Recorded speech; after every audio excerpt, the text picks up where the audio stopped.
Today on CityCast Denver. Former mayoral candidate Lisa Calderón is saying goodbye to city council and hello to statewide politics. Women tend to run when they're asked. And if you're not asked, then you don't think that it's possible. Calderón is the new head of an organization that helps women run for office. And she wants to ensure that support doesn't stop once they're elected. What does it look like to set up an office? What does it look like when you are targeted in a very misogynistic kind of way? What does your support system look like? Today's Tuesday, July 6th. I'm Alexandra McMahon. And I'm Paul Caroli. And this is CityCast Denver.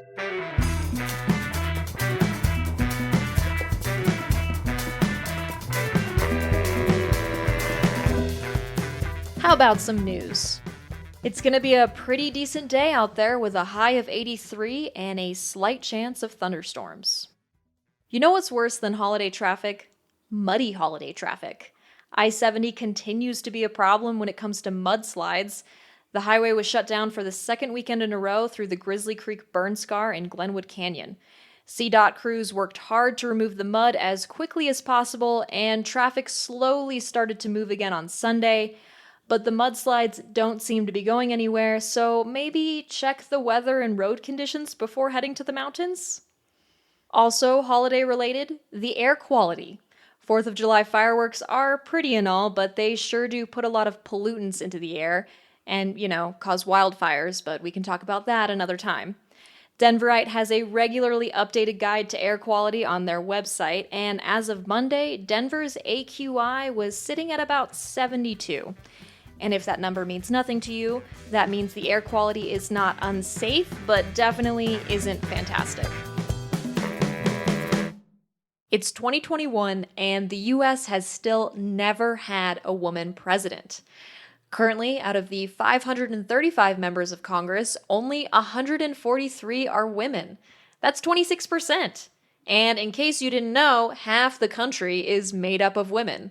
So why aren't we running the world like Beyoncé said? There's an organization in Colorado that's been around for a while with a mission to get more women in politics. And just this week, it got a new leader. Former mayoral candidate Lisa Calderón is leaving her friend's office, that's councilperson Candy Tabaka, to run Emerge Colorado. Let me take my earring off so it doesn't cause unnecessary sound. Okay. Emerge Colorado is an organization that has more influence on local politics than you might think. People like State Representative Leslie Herod, Councilperson Candy Tabaka, Councilperson Amanda Sawyer, all went through its training, among many, many more. And now, Lisa Calderón, who's this well-connected, super experienced woman of color in Denver politics, wants to figure out how to expand that list even more. Lisa Calderón, welcome to CityCast Denver. Thank you, Paul, for having me. I'm delighted to be here. I heard this morning that you're leaving Councilwoman Tabaka's office for a new gig. So what exactly is Emerge Colorado for listeners who might not be familiar? Backing up a little bit, Emerge Colorado is part of a national organization. And, that organization was started by women who also said, why are we hitting this glass ceiling, around issues of when trying to get Hillary Clinton elected. Why do we have so few women in Congress? So basically the same things that motivates women on the municipal level, on a grassroots level, women got to talking, right? The kitchen table, as we call it. And so from that, Emerge, flourished from those conversations and went from state to state. So in Colorado, I believe it was established in about 2013. And so, we're still kind of a new organization, emerging, if you will, in the scheme of things and in how we look at politics. Yeah, I mean, it's a new organization, but I think you might be underplaying the bit of the influence. This has been a powerful group in Colorado politics now for a while. There's alumni of trainings that Emerge Colorado has done have gone on, past CityCast Denver guest Leslie Herod, Serena Gonzalez Gutierrez, Niketa Ricks in the State House, and many others. And then also tons of city council members, school board members. Jenna Griswold is Colorado's Secretary of State. I know she's affiliated with Emerge. So, I mean, what are you hoping to bring to this organization that they haven't already been able to achieve? Well, yeah, and just to look at some of those numbers a little bit more in depth, and you're right? Even in its relatively short time period, it has these amazing results, which is one of the things that attracted me to the organization. So more than 450 women trained to run for office since 2013.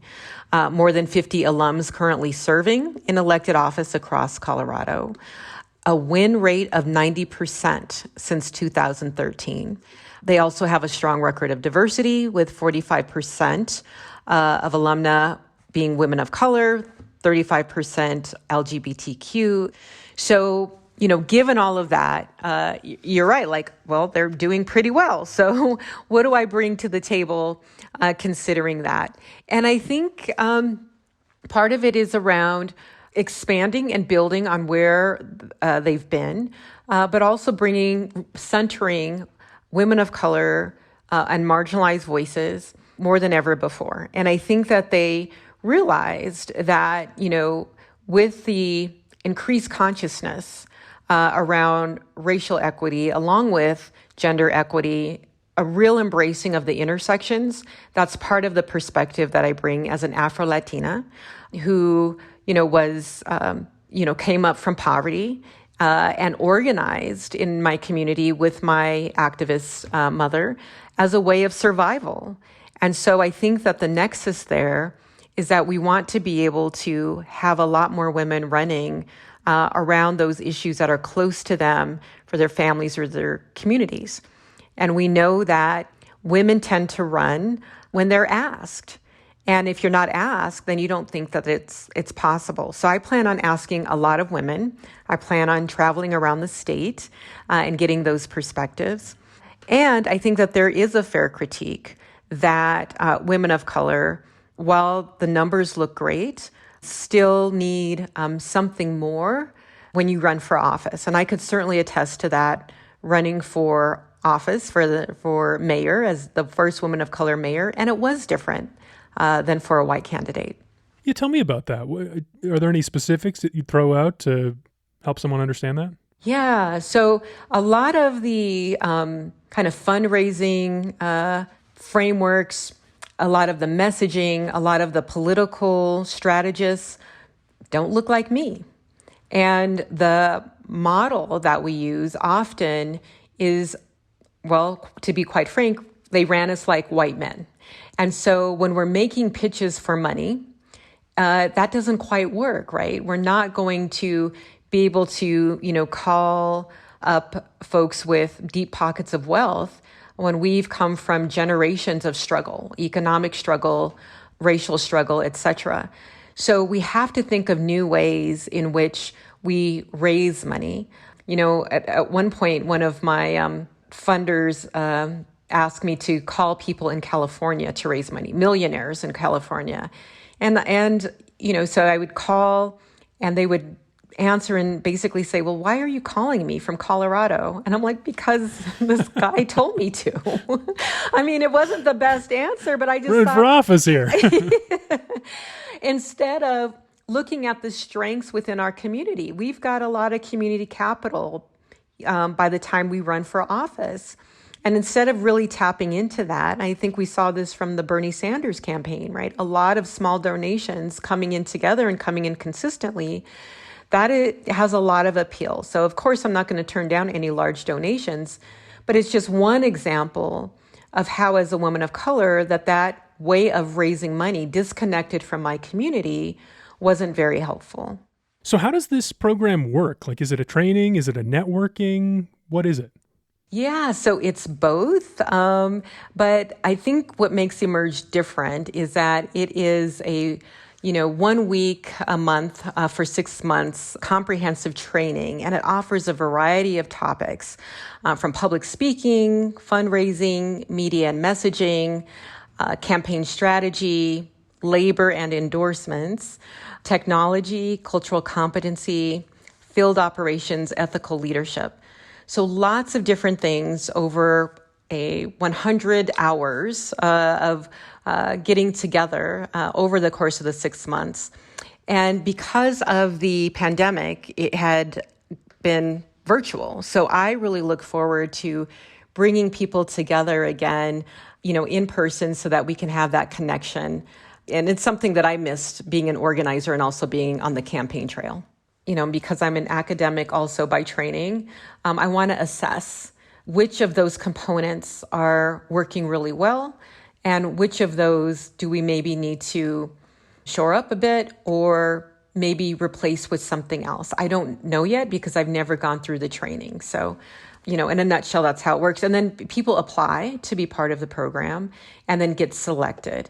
I don't yet know what that criteria is, so I'm just as eager as everybody else to find out what's that secret sauce that gets all of those high wins. How do you pick those women, and who's being left out, perhaps, in that process too? I'm thinking, you said earlier that women do not run for office until someone says, "Hey, why don't you do it?" Have you ever thought about it? Women don't think to do this, so I'd like to invite you to speak to the women listeners out there who have never considered this. What would be your message to them? My message is I didn't think I could run for office either. That wasn't my goal. That wasn't my trajectory. But I was really passionate about criminal justice reform because my son was a victim of police violence. And so I couldn't get anyone to listen to me. And I decided that I needed to organize with my neighbors, door-to-door stuff and coalition building, and got into public policy. I mean, that is public policy, and that's what I think people don't understand. They think it's something that's done in a remote chamber at City Hall, but actually, it starts in our neighborhoods. It starts with what we want to see differently or need more of. So we're not born politicians. Politicians are created. So I would say, absolutely you should think of yourself as holding office someday. And even if you run and don't win your office, case in point with myself, the other question to ask is, can you build power? And can you improve the quality of life for people? And while I was unsure that I could unseat an incumbent, I certainly ran to win. I knew that I could build power, and I knew that I could help improve the quality of life of folks. And that's something that Councilwoman Candy Sedabaca and I work hard to do every day. Lisa, we've talked about the imbalance between men and women elected officials. Let's say Emerge Colorado and the national network is totally successful. And I don't know, in 5-10 years, the gender and ethnic balance of the elected officials perfectly reflects the population at large. What's different about Colorado in that hypothetical future? Well, I think embedded in that question is how many women do we actually need? And, I think about Ruth Bader Ginsburg when she was asked, how many women should we have on the Supreme Court? And she said 9. Because we've never had that, right? We've had a long history of it being all men. And I'm not saying that there shouldn't be any men in politics at all. But what I am saying is that there needs to be at least a balance. And we are not even close to that balance. When we look nationally and, that there are something like over 500,000 elected seats, but only about 25% of those or so go to women. When we make up half of the population, that isn't equity. And I'm not even talking about equal, right? Equity is about that we get what we need, not just the same as someone else who doesn't need the same things. And so I think while we have made tremendous strides in elected offices, especially in Colorado, turning to a blue state, we still have not had a woman senator, a woman governor, a woman mayor in Denver, and in many of the cities across Colorado. And so there's much work to be done. There's still firsts that we are still making. Lisa, thanks so much for joining us on CityCast Denver. Paul, it's been a delight, and I look forward to being back, especially after I've gone through the Emerge training and can share some of that insight with you.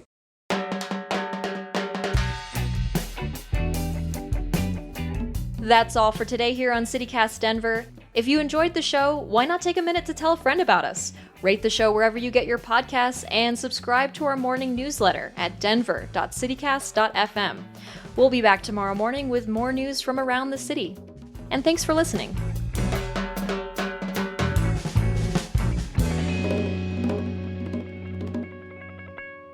Would you like some news? I have some news for you.